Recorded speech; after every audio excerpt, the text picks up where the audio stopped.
Honourable members, we will now proceed to question number 54. That has been asked by the Honourable Letlape to the Minister of Police. The Honourable Minister. Thank you very much, House Chair, and to honourable members.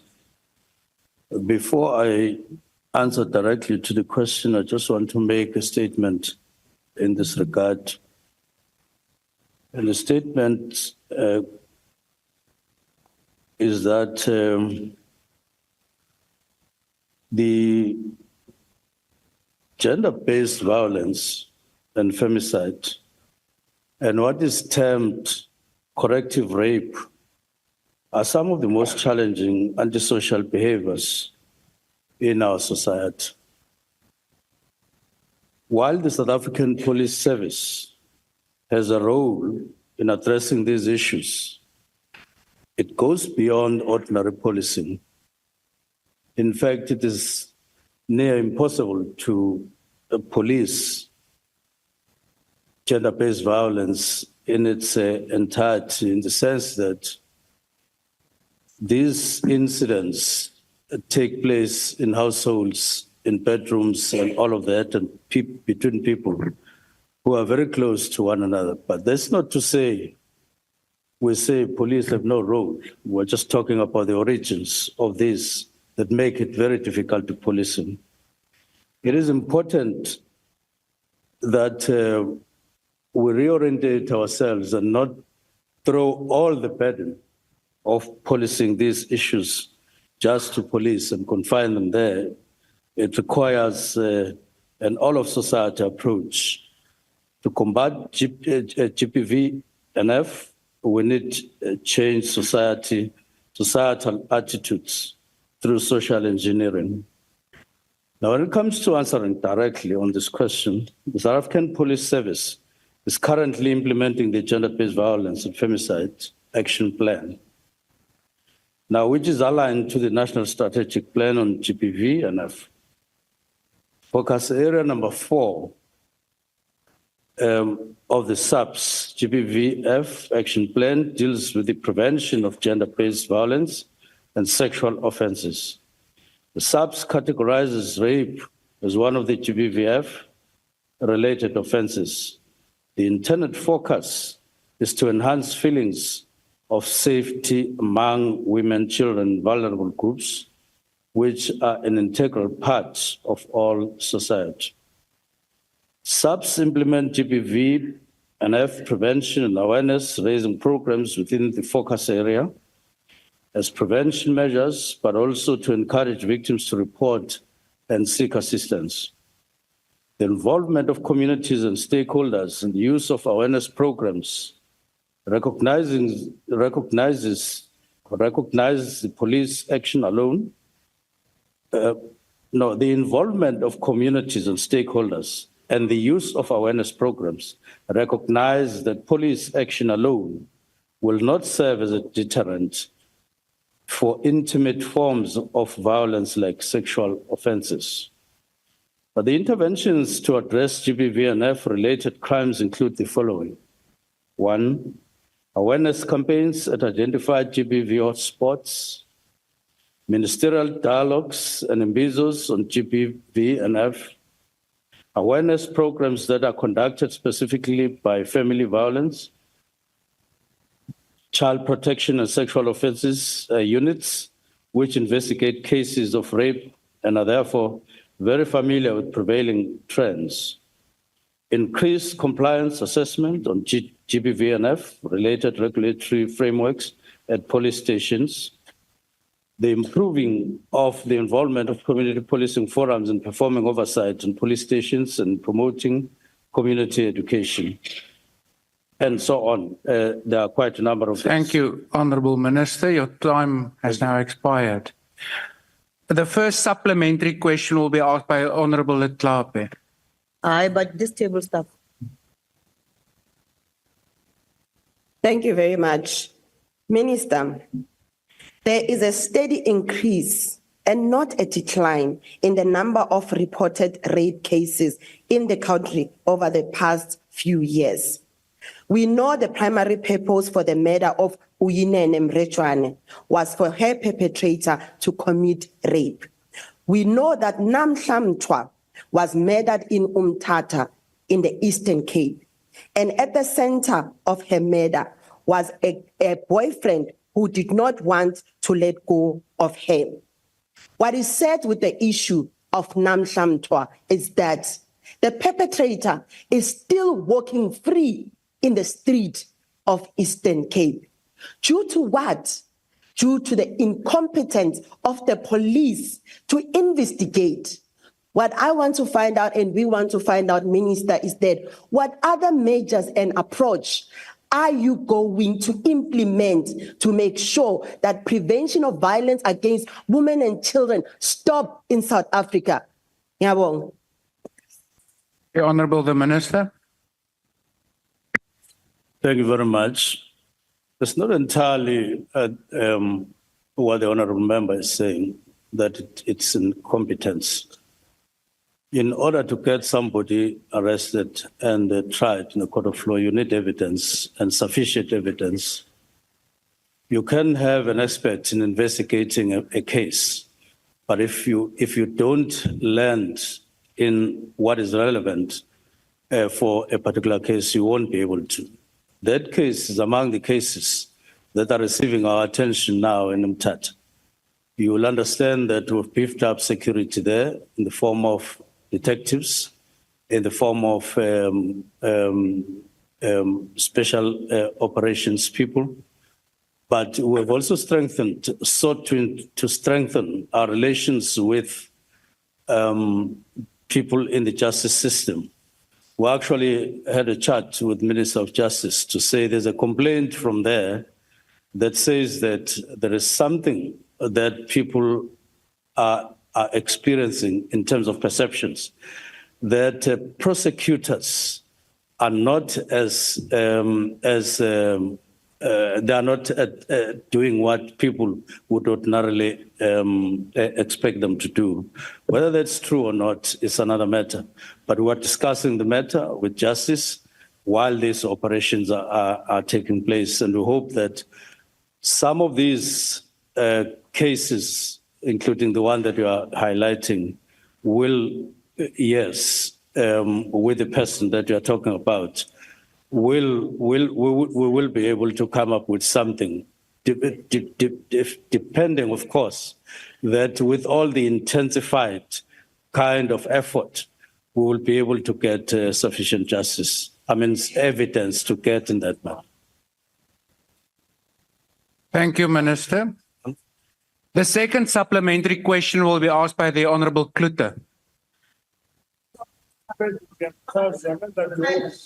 Yes, just take your seat one moment, please, Honourable Member. Yes, Honourable Mente. Thank you, House Chair. House Chair, we're dealing with a case that is very sensitive in terms of the question asked to the Minister by our member. And we have given the names of victims of brutal crime. For the Minister not to say the name, she has a name. Now it's a by the way, and she's reducing her into some object that just disappeared. Yeah. Her name is Namhla. Thank you. Must say her name so that he can understand.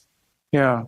Honourable Mente, we are not in a position to prescribe to the executive as to how to answer. So while I take note of your comment, it is an opinion. Honourable Klute, please proceed.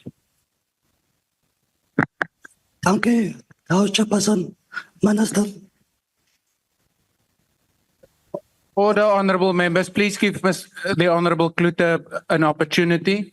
Minister, the prevention of crime in general and the rape in particular requires a comprehensive and multi-sectoral approach by both government and society. In general, that means that the question of morality in society, substance abuse, stereotypes of men towards women, the centrality of civil society organizations as well as religious and cultural organizations are crucial in the prevention of rape. How is the police strengthening the multi-sectoral approach to fight crime in general and rape in particular? Minister, thank you, House Chairperson. The Honourable the Minister. Thank you very much. The approach is indeed along the lines that the honourable member is outlining. Communities differ one from the other. Other communities are highly organized in the sense that they're able to organize a neighborhood watch groupings. Others seek the help of private security, but others have CPFs. But the intention is to involve everybody in the fight against crime, wherever it rears its ugly head. We ourselves, in relation to metros, have started a program where we really make an effort out of our way and gather together, like we did yesterday in the City Hall here, get all the active social groupings in one place and listen to them, and including their advices, and then start implementing the outcome of such. So we do consult, we do involve, and we do work with social groupings in fighting crime. Thank you. Thank you. The third supplementary question will be asked by the Honourable Nontenja.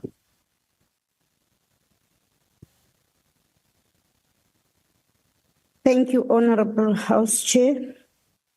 In April 2024, at the opening of the 64th Victim Support Center in Stellenbosch, the NPA head, Shamila Batoyi, confirmed that despite the 75% conviction rate, there is a high number of GBV cases being withdrawn.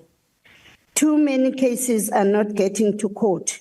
Also, a total of 174 GBV matters were struck from the court roll between April and December 2023 due to SEP's inefficiencies. Honorable Minister, the question is, have you or the department has considered a more effective solution to reduce rape cases from being withdrawn and train police officers to be more sympathetic and sensitive with the GBV matters and victims? If yes, what are the relevant details? Honourable Member. No, why? Thank you. Honourable the Minister. Well, thank you very much, Honourable Member. I'm not sure about the red tape. And therefore, I'm not going to be able to answer what you mean by red tape.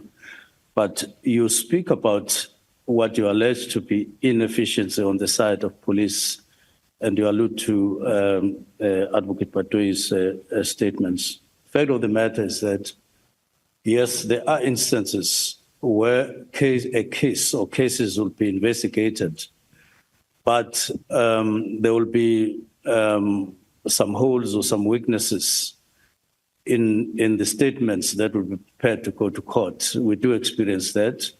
And what is happening now is that we are having initial discussions to say, how do we make improvements, not just in relation to statements relating to GBVNF, but all statements in all cases, so that we improve in terms of the quality of the statements that all police take in police stations when those matters get taken to court, so that all the magistrate or judges on one hand and the defense lawyers on the other don't find easy loopholes so that cases get thrown out. So there is that particular feeling amongst us that there is such, but it's not red tape. Thank you. Thank you. The last supplementary question will be asked by the Honourable Thring.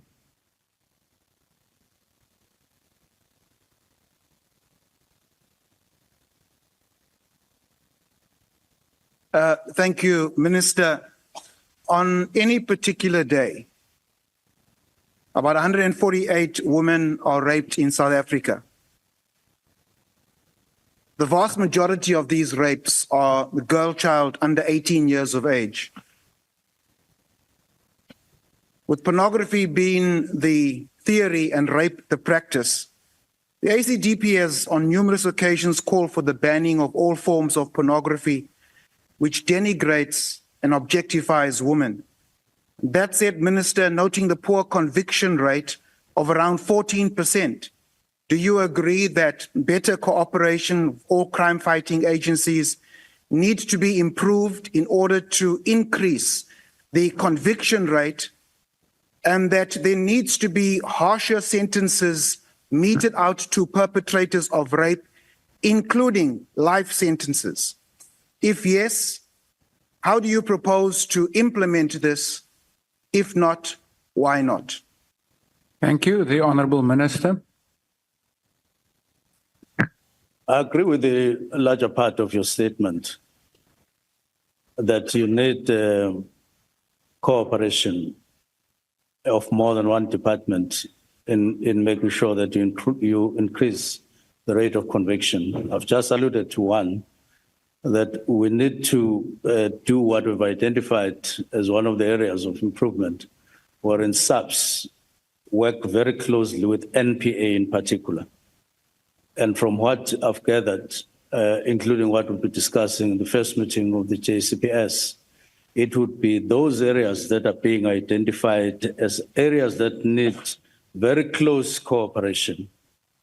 And in some of these cases, during investigation, you do need to have very close proximity with the NPA so that there aren't too many gaps between what SAPs are doing and in turn taking to the justice system and NPA themselves. And there is agreement and there's willingness politically to do such closeness and ensure that the quality of our work getting to courts are at the required level for convictions to be. So what we intend doing, therefore, is to go exactly on those areas that have been identified. And we hope that once implemented, once agreed on and implemented, we will have an improvement. And look, I just want to say that it's not only us here in this House that want higher convictions. Even the police themselves, they want to see their job and their work resulting into a higher number of convictions. We talk about this every day. They want this themselves. And that's a plus in terms of the work that we need to do. Thank you. Thank you.